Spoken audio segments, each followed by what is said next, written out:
Hey everyone, this is my primary source presentation for biblical theology for Dr. Adam White in the William Carey University's Masters of Christian Theology program. And as you can tell by the title, my book that I chose for this presentation was the book of Ecclesiastes. And I want to say right off the bat, it was a great joy having the opportunity to research this book, to look more into it, to see how it ties into the overall theme of the Bible, and just get a better understanding of the wisdom letter, the primary source of wisdom literature for the Old Testament. And I also chose this book because I was hoping that in maybe the major presentation it would tie into some of the previous research I was able to do, had the opportunity to do for historical theology and the question of, of evil's existence in the world and God's sovereignty over it. So that's kind of what led to the choosing of this book, and you had found a lot of great truth in it with regards to that as well. But let's get right into it. So I want to start the presentation just by going over what it will be about. I want to give pretty much it's just an overview of the book. As you can see, I want to talk about a little bit about the literary construction, talking about the author and some of the themes of the book, the stylistic um, motifs that I guess we can see, and getting into a little bit of the theology behind it, looking at it in the larger context of the Bible, and overall, and I think most importantly, seeing how Christ is present in Ecclesiastes, even though he's not necessarily mentioned or there's no prophetic, allusions in the book. It's really interesting how we can see some of the images of Christ pop up in there. So starting with the title, so the book goes by today, of course, y'all know it's Ecclesiastes. It actually goes back to the Latin phrase that I got here, Ecclesiaste, and it's kind of interesting. The English translation that comes from where the Greek word is for church is ecclesia, or the assembly, the called out one. So Ecclesiaste in the Latin would be those a member. It would be a member of the assembly. And this is kind of different from the original. If y'all have a Hebrew Bible and y'all look it up and you try to find the book of Ecclesiastes, you won't find a transliteration of the word or the Hebrew word that means a member of the assembly. You'll find this word right here. It's a koheleth. And koheleth actually means gather, as in to like gather proverbs, gather wisdom, gather teachings, or to gather people in order to teach or to preach to. But often koheleth is translated from the Hebrew as preacher. And so I think that's an interesting fun fact that in the Hebrew, it's actually it would be the title would be preacher, but Ecclesiastes in the English, I guess you could probably translate it as something like a member or someone being preached to. Um, Going on to who the author is, I think that's really important to look at, to kind of ponder about. Many interpreters, and of course, I always grew up learning or hearing that it was obviously Solomon, right? He was the wisest man in the Bible, wisest man to have ever lived, except Jesus, of course. And it's often the authorship of Ecclesiastes is often attributed to Solomon. Um, However, as much as it alludes to it, there's no doubt that there is much wisdom in the book of Ecclesiastes, and there's much wisdom talked about, much wisdom attributed to the author by the book itself. The only thing that really holds us back from drawing this and making drawing a firm conclusion on this statement is that Solomon never specifically lists himself as the author of Ecclesiastes, and so there's there's nothing saying that he didn't write the book of Ecclesiastes, but in order to make the firm conclusion that he did, we don't have anything that necessarily says that he did write it. And I think one thing that's important to remember and to kind of briefly mention about this is that our understanding of the message of Ecclesiastes doesn't necessarily depend on the certainty of the author. The the message still stands true and holds true for today, regardless of who wrote it. And that's really interesting. We'll look on a little bit of the next slide talking about too, but that'd be probably a fun question I'd like to discuss with people who do y'all think wrote the book of Ecclesiastes? Do you think it was Solomon? Do you think it was another wise king because maybe they were trying to follow along with this legacy that Solomon left? Getting into some of the stylistic overview and kind of piggybacking off of what that last slide was talking about. If we read through Ecclesiastes, if you read through, you can tell it's what's called an autobiographical monologue. And so pretty much what that means is that it's obviously it's being narrated. It seems like it has a prologue and an epilogue that kind of introduces the preacher, the Qoheleth, as he's called. And so this isn't written by the author himself. It's being written down by someone else, by somebody who's listening to this narration of the preacher's biography. Autobiography, of course. That's why I say I think it's interesting that even if Solomon could be the author, but it could be penned by somebody else. And if you look into like some of the style of it, it's a mixture of poetry and prose, kind of resembling the Proverbs at times, sometimes resembling the Psalms. And one thing that's really interesting is that at times it's quite difficult to distinguish where the poetry starts and the prose begins, where some of the proverbial literature ends and where the narration picks back up because of the style that it's written in. And different versions, different Bibles and translations will actually mark that in different places. But some places, like I believe it's in chapter 7, are really distinct that they are heavy laden with poetic language. And along with the difficulty in distinguishing poetry and prose, it's also difficult to establish a really clear outline. If you look at different commentaries, almost all the outlines are going to be different with the major breaks in the passage, major themes that are being conveyed. Like I said, it was really challenging. I didn't necessarily go through all the trouble to try to develop my own outline, but I did come across a few major themes that I want to talk about now in the book of Ecclesiastes. And this is kind of transition. You get a little bit more into the theology. But before we go that deep, I just want to talk about if you getting a 30,000 foot view of this book, reading over it at a glance, you find three major movements that are kind of present in the book. And the first one that you see mentioned a lot is in life is facing frustrations and hardships in life. And second theme is finding joy and satisfaction amidst all the circumstances that life throws at you, whether good or bad. And third, finally, is fearing God throughout all of life. Again, regardless of circumstance, regardless of what's good and bad. And I tried to alliterate those. So if you ever wonder, if somebody asks you what are the themes of Ecclesiastes, remember it's facing frustrations, finding joy, and fearing God. Short, sweet, to the point. Like I said, that's a big overview. I want to go into a little bit more depth on each one of those. So the first one kind of is one that immediately stands out: the facing frustrations and hardships in life, and it leads us to this really unique word called a hevel, and it's mentioned very frequently in the entire book. It's what you see in the first few verses. Whenever the preacher, he says, "Vanity of vanity," says the preacher, "all is vanity." That's what we translate it as, is vanity, but the literal translation of this Hebrew word hevel is vapor or breath.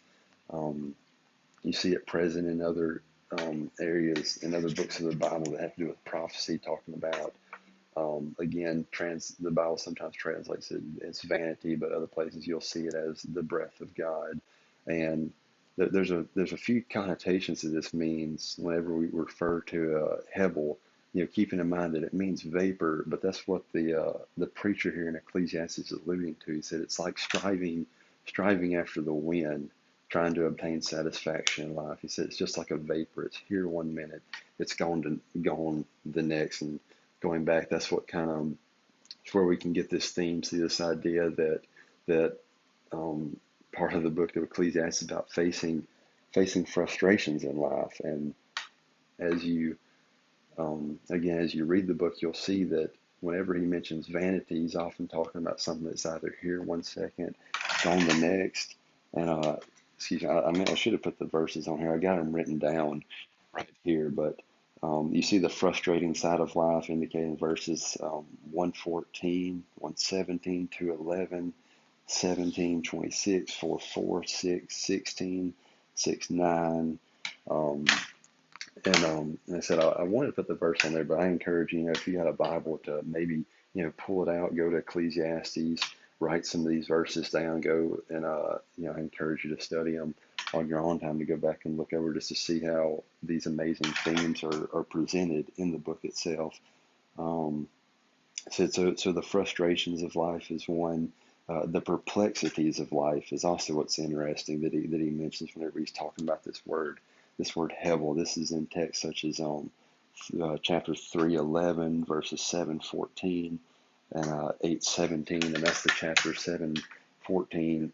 I believe is the famous chapter that talks about there's a season, there's a time for everything. So you can see the philosophical nature of this book really come out whenever the preacher is contemplating and debating the perplexities of how life itself is not just here one minute and gone the next. It's very perplexing to him. It raises the question as to why, which is where this ties into some of the previous research I had to do. Is why all these things? Why even have the ability to question life itself? Um, And like again, I've already kind of went over. If you look at verses chapter 11:10, that's kind of the fleeting sense that this word hevel gives us, the fleeting nature of life, of how quickly it's over, just like a vapor, it vanishes. The second theme I wanted to mention, or the second kind of phrase, I guess would be a better way to put it, is this phrase called under the sun. And I do have a verse kind of quoted here. Ecclesiastes 1:3 says, "What advantage does a man have in all of his work which he does under the sun?" And so that's a really interesting phrase. It occurs 28 times in the entire book, and I think it's really key for our understanding of what of the perspective of this book. We'll kind of get into it a little bit later with the theology, but this phrase "under the sun" sets the setting and the theme, the perspective of the book itself. It's a perspective of life under the sun, and still on the topic of frustrations amidst all of life's circumstances, uh, facing the frustrations and hardships. This definitely carries the attitude of hardships in life. And I've heard it said that Ecclesiastes is almost like a commentary on Genesis 3, on the curse of man, how he's cursed to labor under the sun. All his days will be toil and strife as he labors under the sun. And so you get a little bit of commentary on that from the preacher here. And again, this goes back to when he talks about there's kind of a convergence of this term hevel, vanity, and the work under the sun. The verses I got written down for that, just for reference, is chapter 1:14, chapter 2:11, 11 and 17 and 19, and chapters 4:7.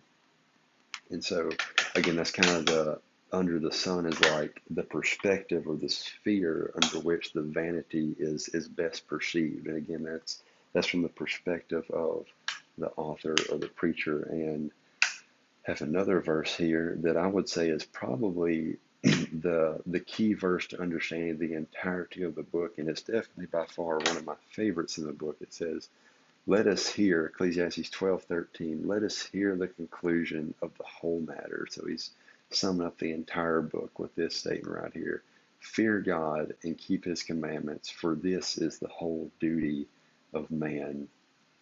So, wow, just to sit and think about that for a minute. Um, Going back to that would be the third and final theme. I didn't want to skip over number two. Um, to backtrack on that a little bit, even though he's speaking of all his vanity, under the sun, vanity of vanities, it's kind of hyperbolic language, because if you go and look in verses chapter 3, 12, 22, and verses 7 and 14, you get these ideas that there is something joyful and satisfying about life. And it's kind of paradoxical that one of the things that he says that we are able to find joy and satisfaction in is our labor and our toil and our strife. It gives us great fulfillment to set our hands to do something and to bring it to fruition. Um, so I think it's hyperbolic language when he says that everything is vanity, nothing is, it's all fleeting. Yet we're able to find joy and satisfaction in life. And again, jumping back to the main conclusion of this book is to fear God and keep His commandments, for this is the whole duty of man. It reminds me of I think it's the Westminster Larger Catechism. What is the duty of man is to fear God and to enjoy Him fully. Now kind of transitioning into some of the theology of Ecclesiastes, it breaks down, there's a lot of it about suffering, but if I could sum it up into just one main theme that I'd really want to, if I had to spend the most amount of time on, it would be the sovereignty of God. One of my absolute favorite attributes of God, and probably why I enjoyed reading and studying this book so much. See it in verses 5:18 through 6:3, and I think I got that on there. I would like to maybe read just a little bit of it, again reflecting on the sovereignty of God in the book of Ecclesiastes. 5:18 says, "Behold, what I have seen to be good and fitting is to eat and drink and find enjoyment in all the toil with which one toils under the sun, the few days of his life that God has given him. For this is his lot. Everyone also to whom God has given wealth and possession and power to enjoy them and to accept his lot and rejoice in his toil, this is the gift of God. For he will not so much remember the days of his life, because God keeps him occupied with joy in his heart. There is an evil that I have seen under the sun, and it lies heavy on mankind. A man to whom God gives wealth, possessions, and honor, so that he lacks nothing of all that he desires. Yet God does not give him power to enjoy them, but a stranger enjoys them. This is vanity. It is a grievous evil. If a man fathers 100 children and lives many years, so that the days of his years are many, but the soul is not satisfied with life's good things, and he also has no burial, I say that a stillborn child is better off than he." So really graphic language there, but to kind of sum it up, everything is a gift of God. Everything that is good and fitting is a gift from God. And even that's kind of what really blew my mind and was really profound down in, I believe it's verses 6. It alludes to chapter 6:2. I mean, not the verse. Chapter 6, verse 2 says that God even has he's sovereignly in control of everything, even down to the enjoyment and satisfaction that we receive in the things. He has the power to give people all the money, wealth, and power and prosperity, and more so the power to withhold enjoyment of those things. Likewise, he has the sovereignty to allow people in complete poverty. I'm reminded of Paul in Philippians 4:8 or Philippians 4 when he says, "Truly, truly, rejoice in all things." He goes on talking about how he's been brought low, he's been made to abound, he's been made um, to be brought low, he's eaten with Gentiles, he's eaten with Jews. He's been in high points of his life, he's been in low points, and still his joy abounds. And he says, in the famous verse Philippians 4:13, "So I can do all things through Christ who strengthens me." He says he can be content in all circumstances because he acknowledges God's sovereignty in allowing joy for all of those things. And kind of pointing to the bigger picture of Christ. The mystery here points us to the joy that Christ merited for us by his obedience, his suffering, and his death. It alludes to no matter what kind of suffering we experience, it is incomparable to the suffering that Christ experienced on our behalf to merit the joy that we are able to receive because of his obedience, right, and because of his death. Again, this goes back to the phrase "under the sun." The whole book is about our perspective of life under the sun, and I think it's awesome just to see this this interwoven thread of God's perspective above the sun, above the entire universe, of His sovereignty over it all. Finally, tying into the big picture here, I just have a few verses of kind of how we can see Christ, I guess, in Ecclesiastes, and how Ecclesiastes fits into the rest of the Bible. And no, Ecclesiastes isn't quoted anywhere else in the entirety of Scriptures, I believe, especially, or at least not in the New Testament. It's not directly quoted, but I have Romans 8:18 through 25 kind of bookmarked here in my Bible, and I'll read that real quick. And if you want to turn there and follow, I'm sure many of y'all are very familiar with it, but I'm going to read it. And just from what we've discussed about the book of Ecclesiastes, about the sovereignty of God, about the suffering, the vanity, the frustrations in life, the finding joy, fearing God, just listen to how powerfully the words of Paul here in the letter of Romans kind of alludes to these themes in Ecclesiastes. Romans 8:18 says, "For I consider that the sufferings of this present time are not worth comparing with the glory that is to be revealed to us. For the creation waits with eager longing for the revealing of the sons of God. For the creation was subjected to futility, not willingly, but because of him who subjected it, in hope that the creation itself will be set free from its bondage to corruption and obtain the freedom of the glory of the children of God. For we know that the whole creation has been groaning together in the pains of childbirth until now. And not only the creation, but we ourselves, who have the first fruits of the Spirit, groan inwardly as we wait eagerly for adoption as sons, the redemption of our bodies. For in this hope we were saved. Now hope that is seen is not hope, for who hopes for what he sees? But if we hope for what we do not see, we wait for it with patience." All I got to say to that verse is wow as well. Whenever it's hard for our minds not to be drawn back to the imagery of vanity and Hebel, as we discussed in Ecclesiastes. Whenever we come across verses 20 right here, "For the creation was subjected to futility." I'm not a Greek or Hebrew scholar by any means, but I do recall in these studies that the word futility translated here is the same word in Septuagint in Ecclesiastes that is used for the word vanity. So we hear creation is subject to futility. The creation itself the whole creation has been groaning together with pains of childbirth. We hear the imagery of the frustrations, the facing frustrations in this life, but Paul doesn't leave us there. He goes on to mention the joy that we have in the redemption. We await eagerly, joyfully, for adoption as sons, the redemption of our bodies. So it's kind of this uncomfortable grace that we have as we groan with pains, knowing that we're not of this world. As believers, we're not of this world. We're called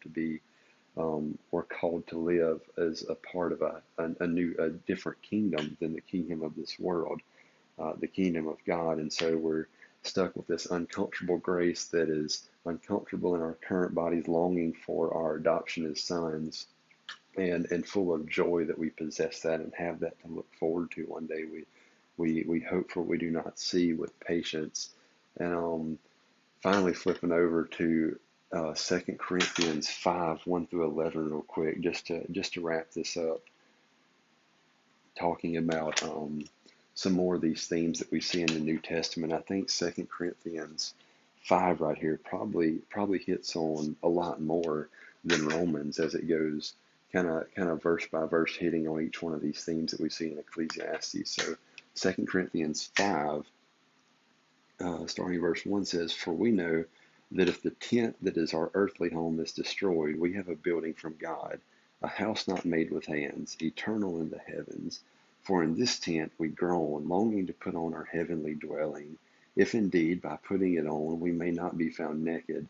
For while we are still in this tent we groan, being burdened, not that we would be unclothed, but that we would be further clothed, so that what is mortal may be swallowed up by life. He who has prepared us for this very thing is God, who has given us the Spirit as a guarantee. So we are always of good courage. We know that while we are at home in the body, we are away from the Lord, for we walk by faith, not by sight.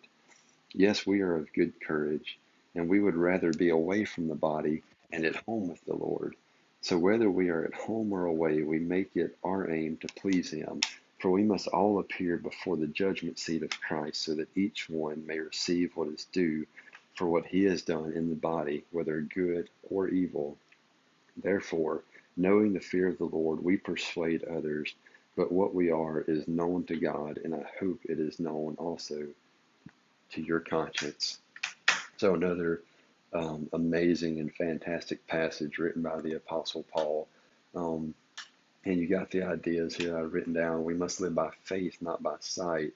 And I think it's another really powerful thing. This is something the that the author of Ecclesiastes that didn't have was the Spirit as the guarantee of our salvation, the guarantee that amidst all the futility in life, all the groanings, all the pains, all the subjective evil from our perspective, we have the Spirit as a guarantee of our salvation.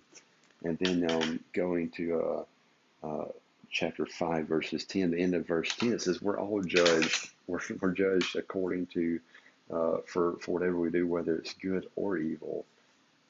So we see that theme again. And finally, I guess to wrap it up, kind of the so what of all this, it's the fear of the Lord that serves not as a binding constraint for how we should you know, dictate our morality or our ethics. Certainly that drives us to be good stewards, good Christians. But I think what Paul's talking about here, it says the fear of the Lord motivates us as we persuade others. And so that's the gospel message, I think, at the center of all this, at the center of Ecclesiastes. Paul kind of helped us out there with Romans and Corinthians, but in facing the frustrations and the hardships in life and ultimately finding joy, um, given to us by the sovereignty of God in these frustrations, in these hardships, or even in the good circumstance. We know that joy comes from God. The primary motivation and focus from our perspective is to fear the Lord so that others can, as I want to take Paul's words here, so that but what we are is known to God, and I hope it is also known to your conscience, so that others can know so that others can know the Lord that we serve.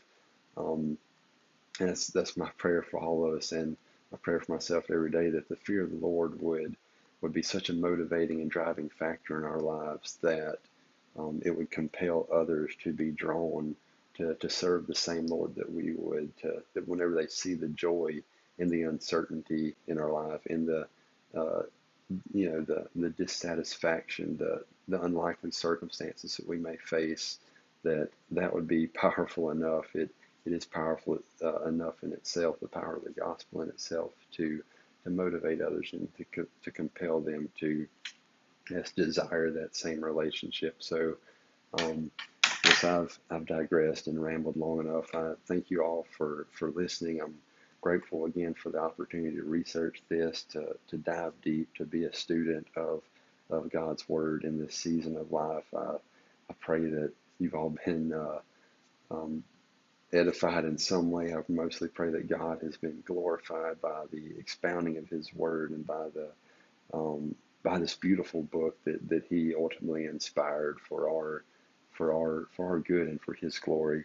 I look forward to interacting with you over the next couple of days. I know it's really late, but nevertheless, look forward to your questions and statements, and um, really enjoyed the class with y'all so far. So thank y'all.